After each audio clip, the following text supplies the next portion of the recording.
Sveiki gerbimi žiūrovai. Šiandien mūsų laidos Juokas prašo svečias Remigijus Žemaitaitis. Sveiki, Remigijau. Sveiki, gyvi. Manau, kad šiandieną daugam aktualus klausimas geopolitinio saugumo. Ne tik Lietuvoje, bet ir visai pasaulyje jaučiasi didžiulė įtampa. Niekaip nesibaigiantis karas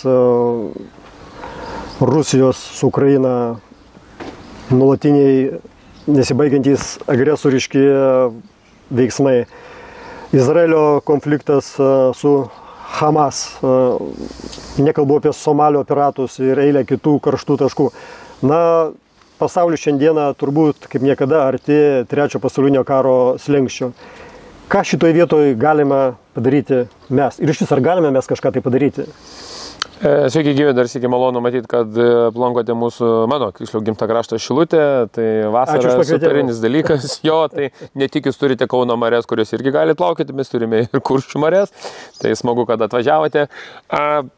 Čia gal gintai yra tiesiog keletą klausimų. Ar mes galim kažką padaryti, vienareikšmiškai sakytumėm ne.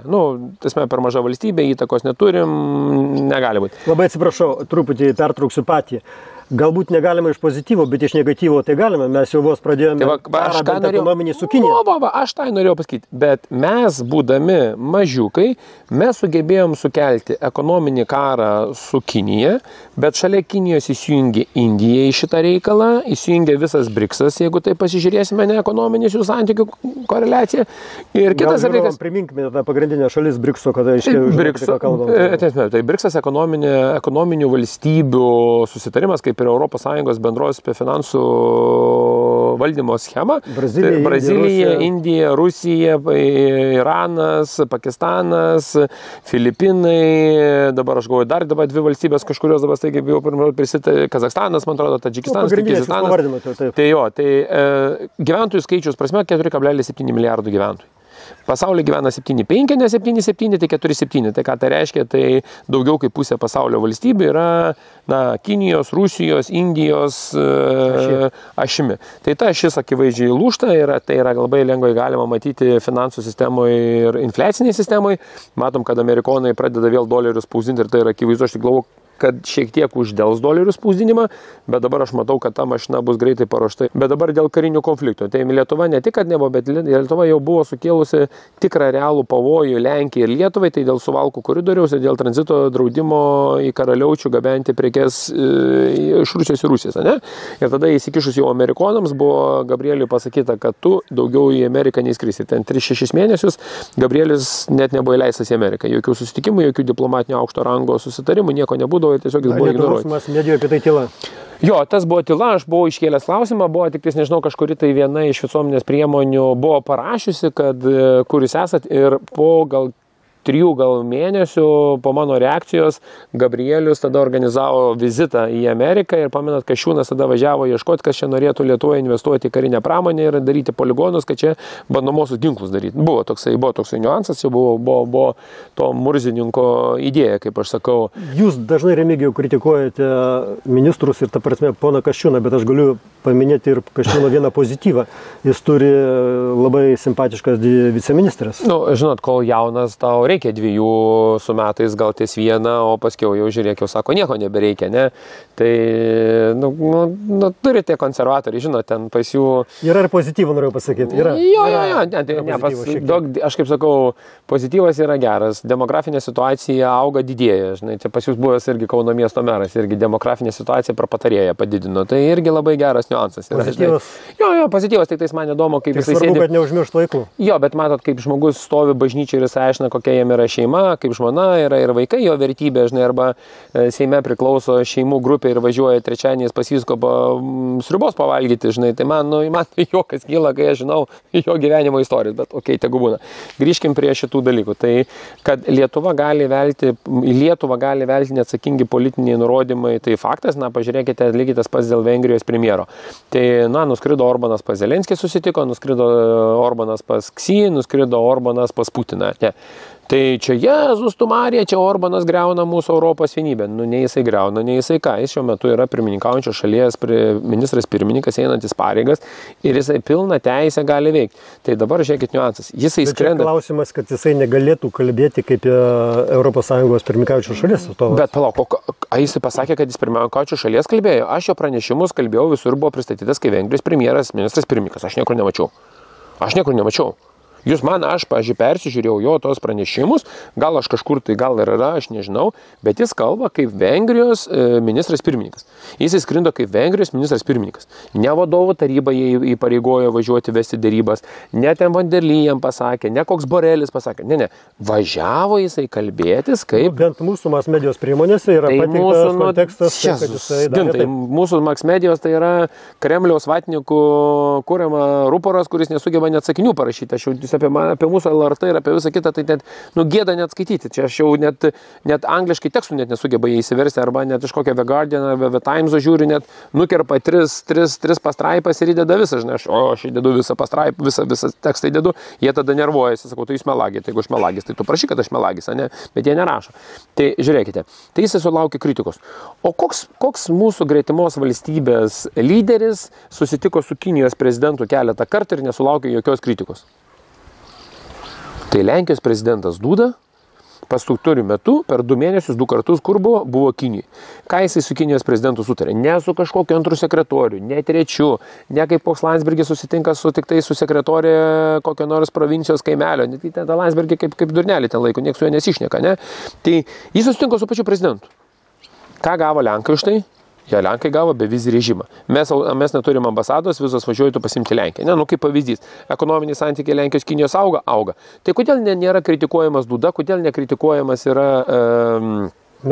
Tuskas, kodėl jis nekritikuojamas? Mes kalbėjome apie selektyvų teisingumą Lietuvoje, kada vienas Seimo narys nurodo, ką reikia sušaudyti. Taip, jiems nieko, o kitas pakritikuoja vieną tautybę ir turi palikti Seimą. Ne? Tai tas selektyvus teisingumas galbūt yra taikomas ir Europos Sąjungoje. Tai aišku, kad taip, vienareikšmiškai, bet gintai dėl to reikia apie tai kalbėti, reikia viešinti, nereikia bijoti. Pavyzdžiui, pas mus Lietuvos politikas yra bailiai. Iš tikrųjų bailiai, bet jeigu tai paimsim, jie yra tokie žiūrkiukai, kurie turi vieną grūdą šičia dantyse ir bijo pasakyti, bet jie yra bailiai dėl ko.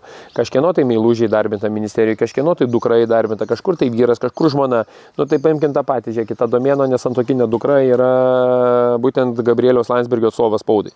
Spauda tylė, ne? O kodėl apie tai nerašo? Jisgi buvo viceministras pas jį. Buvo. Kodėl apie tai niekas nerašo? Kodėl nerašo apie Albino Januško įtaką Gabrieliui Landsbergiui? Kodėl nerašo apie Gargždų geležinkelį? Kokia Albino įtaka Landsbergiui? Šiandien dienai Landsbergis tampa kaip šunyti, kaip nori. Ką pasako, tą ir daro. Taigi mes puikiai žinom valstybininkų klaną, mes puikiai žinom, kiek jie turi fotonuotraukų, mes puikiai turim... A jūs ką galvojat, kad Gabrielis Landsbergis nėra kažkur užfiksuotas kokiu vyru arba su moterim? Kas gali to paneigti? Nes kad šitaip ministras griautų valstybę, tai reikia suvokėti. O kas atvedė Adamkui apdovanojimą Rusijos buvusi veikėją? Tai Albinas Januška, ką jūs pamiršote?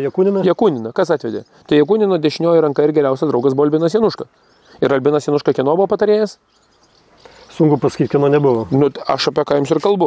Tai ką tai reiškia, kad pas Albiną Janušką yra tiek daug fotonuotraukų, tiek matyti yra daug įrašo, garso ir panašiai, kad jie gali šantažuoti. Tu supras, tai jūs matote vieną politikų pusę, bet jūs nematot kitą politikų pusę. Net taip ir senai skaičiau vieno afroamerikiečio, kuris teikia žigalo paslaugas. Būtent vakarų ministrams, komisarams ir panašiai moterim. Tai labai geras interviu, tarp kito ko yra įspausdintas, net įsivardina net vieną Vokietijos ministrę, kuriai teko teikti jam paslaugas. Tai jisai aiškina, kaip yra. Tai jūs ką jūs galvojate, kad jis žmogus nėra paimtas saugumo? Prisimkite tarybiniais laikais. Visi pirmi sekretoriai arba per sekretoriai arba aukštesnio rango pareigūnai per ką degdavo? Per moteris, per peikysis, per alkoholį ir per vyrus. Tugi pagrindinė buvo valdymo mechanizmas. KGB paėmė, kompromato turėjimas menas. Tai ne tik, kad paėmė, bet dar ir pakiždavo. Tai faktas. O prie manęs, kadangi neranda prie kur knisti, o baiginimų yra gyva velnė, tai aš čia taip ir kariauju. Bet grįžkime prie šitą. Kada ant Europos lyderių tu turi beproto daug kompromato, tai karas Ukrainos, Rusijos karas, aš Ukrainos sakau karas, ne Rusijos karas. Rusija karo tenais nežaidžia. Rusija tiesiog, kaip čia pasakyti, atkūrinėja imperialistinės valstybės teritorinės ribas. pagal jo suvokimą ten. Ne? Nu, jis taip suvokė, kad ten yra jo imperija buvusi ir reikia atkurti. Nors iš tikrųjų tai buvo Kijevo Rusija, rusai buvo labai bėdini, buvo maurai, buvo neturtingi ir panašiai. Bet čia... Nu, atmetus tas tolimas realijas, viskas taip, bet Remigijau, aš noriu priminti susitarimą, kada skilo Tarybų sąjunga ir kada ta pati Rusija kartu su Jungtinėm Amerikos valstijom, kartu su Prancūzija, Vokietija, dar gal kažkoje šalies nepavardinau, įsipareigojo ginti Ukrainą, jeigu neatsisakys branduolinio ginklų. Angelo. Bet buvo viskas sutarta, kad reikės, nes ateityje tą teritoriją reikės prijungti. Taip kaip mūsų tas pats Gražulis, krikščionys demokratai, taip kaip mūsų Irena Degutienė, taip kaip Stundys, taip kaip Kubilius, ką jie padarė, žiūrėkis. Jie paprastą dalyką, jie iš buvusio Helmuto Kolio ėmė kyšius, ėmė pinigus, rėmė Krikdemų partiją šičia Lietuvoje. Krikdemai, net aš pamenu, kai Kubilius dar kažkur turiu video dar likusi Bučelytė, ar kas dar buvo nufilmavusi, kai Kubilius su Juknevičienė su Žiguliu į Vokietiją į Berlyną varo, žinai. Tai ko tu galvoji, jie varė? Jie varė pas Kolį. Tai aišku, kad taip. O kas po Kolio atėjo į valdžią? Atėjo Šrioderis. Ką Šrioderis padarė su mūsų valdžia, tuometinė Vagnorium, Šleževičium, jeigu paimsim, pasižiūrėsime, Adamku, ką jis padarė? Jis įtikino, kad atsisakykite atominės elektrinės. O kam buvo reikalinga atominės elektrinės atsakyti? Buvo Vokietijai reikalinga, nes jie jau Nord Stream 1, Nord Stream 2 planavo, kadangi jie Lenkijoje atominės elektrinės neleido atidaryti, viskas buvo kūrenama anglimi, žalią kursą jie planuoja, kad vykdys, nes žalias kursas tam to įbaryti kateterį į ranką ir kad visą laiką priklausimas nuo dozės būt. Ir kai to Nord Stream dujotikis nusiteisi į Vokietiją, Vokietijai dujas kuria negamini elektrą, ką tu gamini? Elektrą parduodi kam? Parduodi Lenkijai. Ką tai reiškia? Tai yra jungtis. Mes elektrą kur perkame Skandinavijoje, kur visos dujos ėjo į Skandinaviją, kur dujos buvo kūrenamas Skandinavijoje, kur elektra buvo Skandinavijos mums, ne? Jungtis kaip padarė. Ukrainai bombarduojamos mokyklos, darželiai, bet dujotikis lieka sveikas. Dujotikis lieka sveikas, Zelenskio chebra uždirba milijardus, Kolomovskio aplinka uždirba milijardus, Porošenka vagis, kuris nutekino visą Ukrainos kariuomenę, išvogė kariuomenę. Taigi Porošenka mėšlas. Šitai išviesiai šiems mėšlas. Jis yra mėšlas. Jisai nustekeno Ukrainą. Keli šokolado fabrikai. Lietuvoje veikia, čia va, Klaipėdoje veikia fabrikai. Taip, ir viskas be jokių problemų. Dėl to sakau, ant kiek apdurinė. Aš dabar vieną sekiau, aš toks biški prietranką su ant tų tokių dalykų, man patinka juos pasiekinėti. Tai Ukrainoje yra vienas metalo rūšis, iš kurios ypatingai gaminami tik tais lėktuvai. Ir Rusija visą laiką imdavo būtent iš Ukrainos tas metalas keliauti žaliava. Kaip atrodo, kokioje teritorijoje ta žaliava randasi? Nežinau. Tai aš jums pasakysiu, neokupuotoje. Tai yra būtent, kaip čia pasakyti, Europos arba NATO teritorija. O žinot, kur dabar toliau ta visa žaliava važiuoja? Į Rusiją. Ten, kur reikia. Jos mastas padidėjo iš 70%, dabar siekia 50%. Aš žinot, per kur važiuoja? Per Latviją, per Lenkiją, per Čekiją ir viskas nuvažiuoja toliau į Rusiją. O kaip jums atrodo Prancūzija savo lėktuvus iš ko gamina? Turbūt iš tos pačios žaliavos. Aha. O žinot, iš kur jie ima?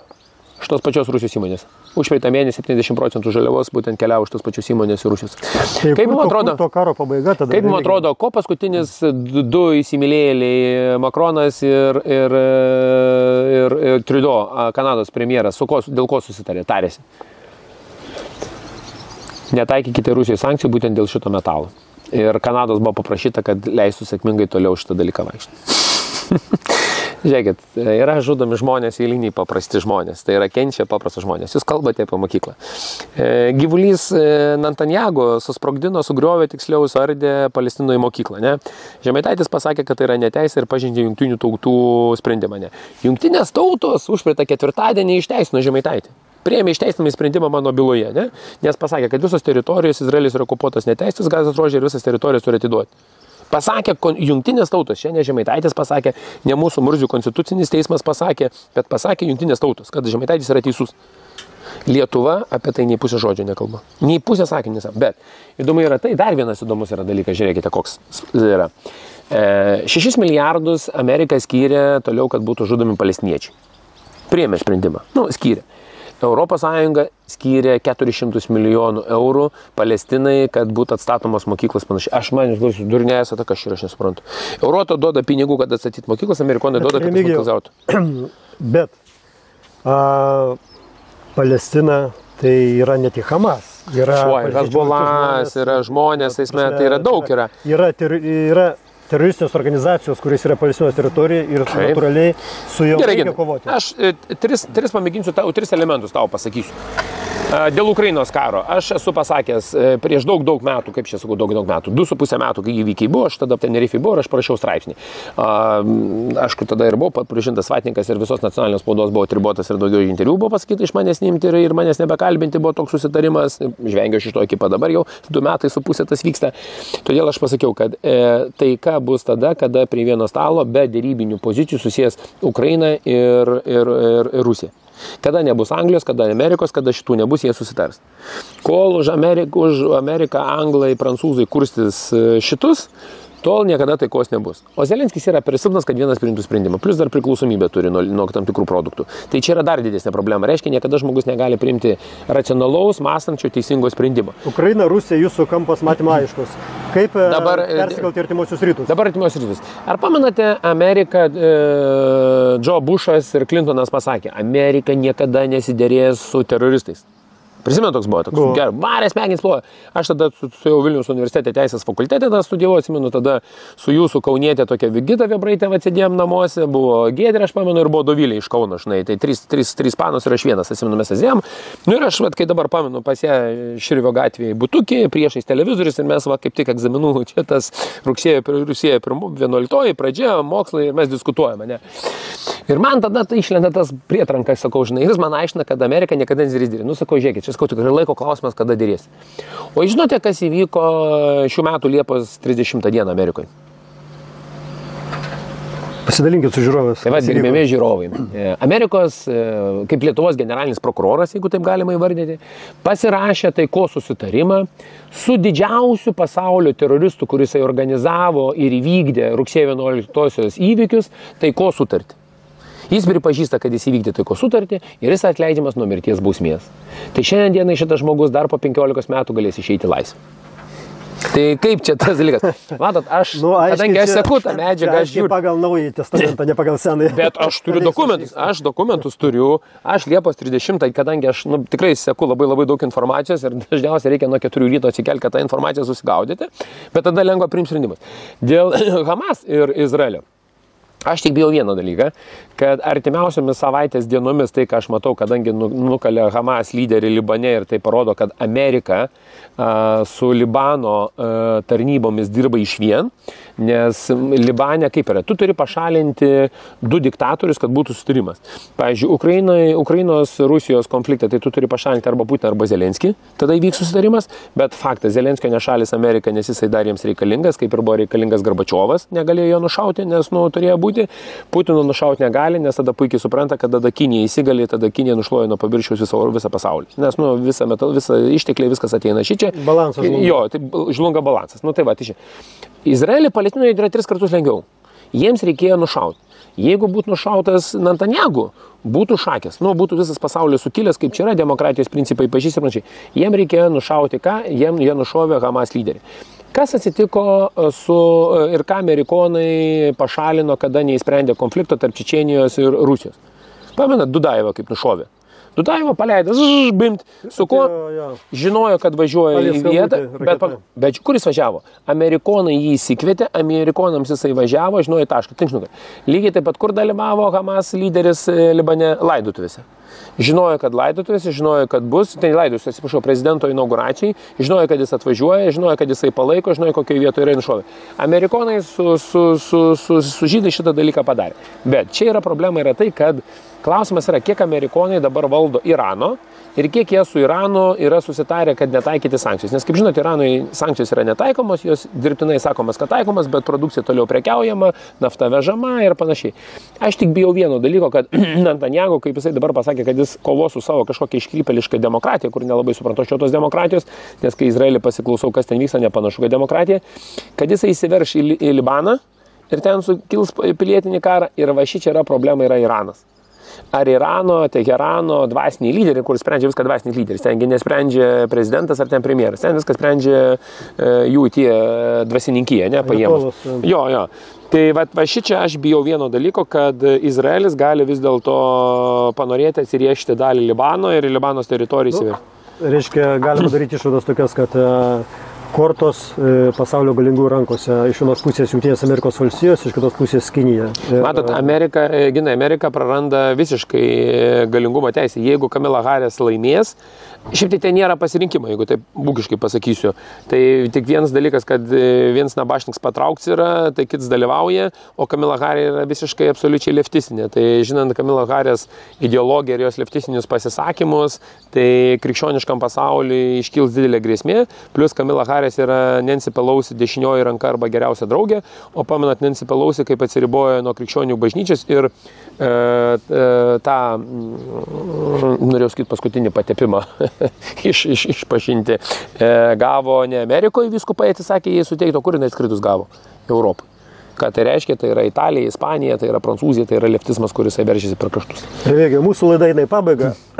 Gal galėtume žiūrovam, tokio šiek tiek įkvėpti optimizmo, kada jūsų nuomonė laiko šį baigsis šitie karai, apie kuriuos mes kalbėjome, ir žmonės galės lengviau atsikvėpti, galės pagalvoti apie ateities kūrimą, investicijas. Aš supratau, mintė, mano matymas, čia toks asmeninis matymas, aš ir savo žiūriu, aš į visą šitą žiūriu labai šaltais nervais.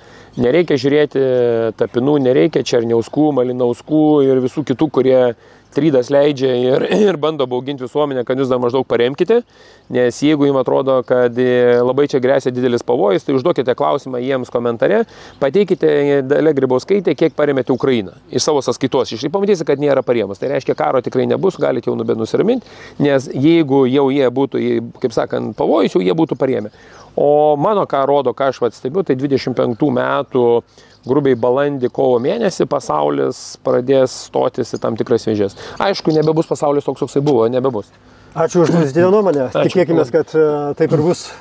Reikia tikėti. Norėtųsi, kad šiek tiek anksčiau, bet ačiū už tai. Jo.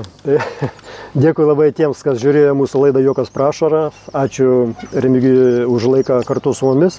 Jeigu turėsite klausimų, galite skambinti betarpiškai arba aš užduosiu tos klausimus sekančioje laidoje. Ir kam patiko, spauskite patiko ir prenumeruokite mūsų kanalą. Iki sekančių malonių susitikimų. Ačiū.